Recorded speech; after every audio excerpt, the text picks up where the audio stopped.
3250, ayan, karating lang. Yan, no? Blinking kagad. Ayan, chinik natin sa computer. Hindi siya service record yung lumalabas.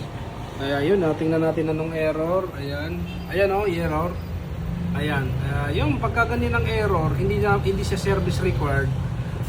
Huwag niyo siyang i-reset kasi hindi po yan reset, hindi ito nakukuha sa reset. Ang ginagawa rito, nire-repair yung board or yung printer head chine-check kasi baka mamaya may problem doon, may shorted, yung mga flex o kaya sa board ang kalimitan nito. Kaya ganon, pagka ganyan, huwag niyo pong tangkain i-reset, hindi po mawawala sa reset yan. Yan, yun, huwag niyo pong kalimutan i-like, i-share ang ating video. Dalhin niyo po sa share pagka ganyan ng error, pre-check up naman tayo.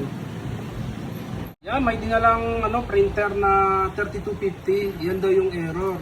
Ngayon, nire-reset ni sir, hindi daw makuha sa reset yung blinking. Ito. Ayan, blinking siya, hindi niya makuha sa reset. Hindi naman po yung reset. Sabi ko kay sir, ang reset ay service required. Hindi ka na makapag-print, photocopy, xerox, scan.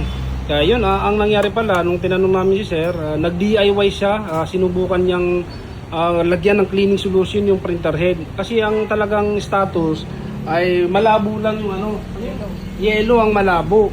Ngayon nag-DIY siya nang binuksan to tapos linagyan na ng cleaning solution yan. Yun, mali ata siya kaya nagkaroon ng shorted. Ngayon pag open niya, yan na yung lumalabas tapos yun na yung error ito. Yan, huwag niyo pong i-DIY kapag hindi po kayo technician, dalhin niyo na lang po sa pinakamalapit na repair shop sa lugar niyo. Kapag dito naman sa shop, pre-check up tayo. 10 AM to 4 PM, Monday to Saturday. Yan, i-repair natin to. Yun, huwag niyo pong kalimutan i-like, i-share ang ating video. Maraming salamat po.